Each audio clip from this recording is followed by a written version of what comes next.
As we know, the Army employs a range of land vehicles to carry out its role, including armored vehicles and tanks. But what exactly is an armored vehicle, and how does it differ from a tank? Anyway, the fundamental difference between a tank and an armored vehicle is their role in the battlefield. A tank is an armored vehicle that is specifically used to break enemy lines. Tanks, however, are vulnerable in certain conflict areas, such as woodland or urban environments. This is because they are extremely vulnerable to attacks from infantry, especially when isolated or on their own. Meanwhile, an armored vehicle, such as an armored personnel carrier, is used so infantry can protect and keep up with the tank.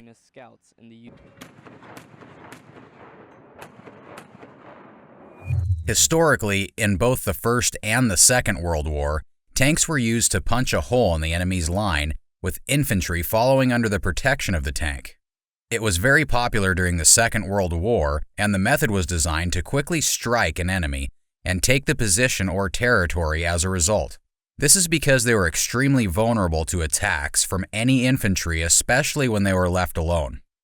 Meanwhile, an armored vehicle or personnel carrier is used so infantry can protect and keep up with the tank. These vehicles may not be able to provide the same firepower as a tank, but they are capable of protecting troops from infantry fire while transporting them. In any dangerous situation, such as challenging terrain or the lack of a tank threat from the enemy, an armored fighting vehicle is also known as an AFV, may be used instead of a tank. To update some detail, a tank has some characteristics that are accepted, which include tracks instead of wheels, armor designed to withstand most battlefield weapons, and a turret mounting in the main gun. They do not typically carry infantry and are designed to fight direct compacts with the enemies using both their armor and terrain to protect themselves and their main gun as their defense.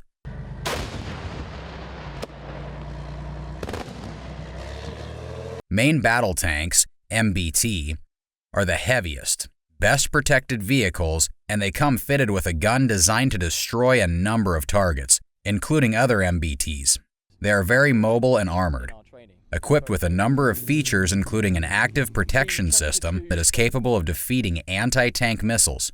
If a vehicle does not fit all of these categories, it is most likely a form of an armored vehicle.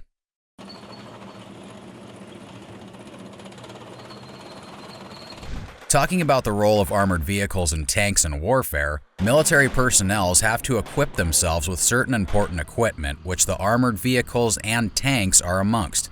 To be specific, the role of armored vehicles and tanks includes serving as protection from adversaries as they are made of strong steel and aluminum that cannot easily be penetrable.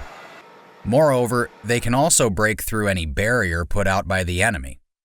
Some are unsuspecting, so the enemies do not recognize that the military is around, and this provides the military an advantage in the battlefield. In addition, some other come with guns and armors that do not need the military to carry heavy machines that could slow them down but instead attack from the vehicle or tank.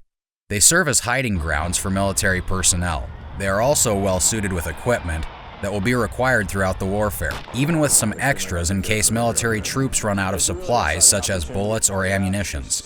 So lethal, the things that we can do for our country. The last question to discuss is, how crucial are tanks and armored vehicles in today's military warfare? Recently, tanks are much more formidable than they used to be a couple of years ago. There is no day and night vision equipment that gives modern tanks a big advantage over their World War II equivalents. A Tiger tank has a powerful gun that could finish off one of today's light armored vehicles, but it would be minor against a modern battle tank.